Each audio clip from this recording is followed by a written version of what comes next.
Terror and Tyranny. Verses in honor of Master Shinran Shonen by Gansen John Welch. We were warned by great writers and thinkers, like Orwell and Huxley, who removed some of their blinkers. But we ignored their prescient warnings, and so we will now experience the suffering that arrogance, ignorance, and folly brings. As we ignorantly sleepwalk into the future, we will have to endure a life of fear, conformity, coercion, and control of our whole body, mind, and soul. This did not and will not happen by accident, either in the Orient or the Occident. We have ignored and abhorred reason, analysis, evidence, probability, and justice, thinking that popularity and mob rule will suffice. But the rule of evil fools will never bring peace, prosperity, and freedom from tyranny, or the end of suffering. We need to seek the truth and cease to cling to foolish fads, dogmas, ideologies, and fashions, false beliefs, and ignorant personal opinions.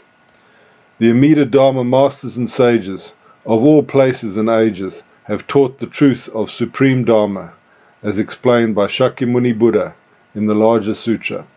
So, with an attitude of sincere humility and gratitude, let us think and say, each and every day, Namo Amida Butsu, Namo Amida Butsu, Namo Amida Butsu.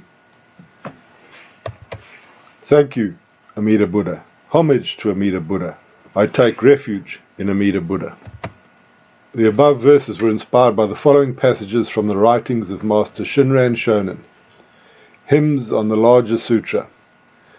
The fundamental intent for which the Buddha appeared in the world was to reveal the truth and reality of the primal vow.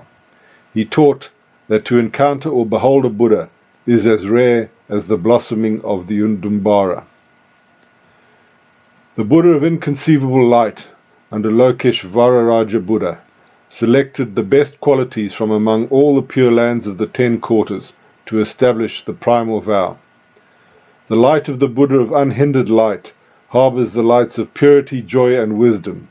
Its virtuous working surpasses conceptual understanding, as it benefits the beings throughout the 10 quarters. Encouraging the beings of the 10 quarters with the words, "With sincere mind entrust yourselves and aspire for birth," Amida established the vow beyond conceptual understanding, and made it the cause of birth in the true and real fulfilled land. Those who attain true and real shinjin immediately join the truly settled. Thus, having entered the stage of non-retrogression, they necessarily attain nirvana. Those who, though aspiring for the pure land of happiness, do not realize shinjin, that is other power, doubt the Buddha's inconceivable wisdom, and therefore dwell in the borderland or the realm of indolence and pride. It is difficult to encounter a time when a Tathagata appears in the world, and difficult to hear the teaching of the Buddhas. It is rare to hear the excellent Dharma for bodhisattvas, even in a span of countless kalpas. It is difficult to meet true teachers, and difficult for them to instruct. It is difficult to hear the teaching well, and more difficult to accept it. More difficult even than trust in the teachings of Shakyamuni's lifetime is the true entrusting of the universal vow.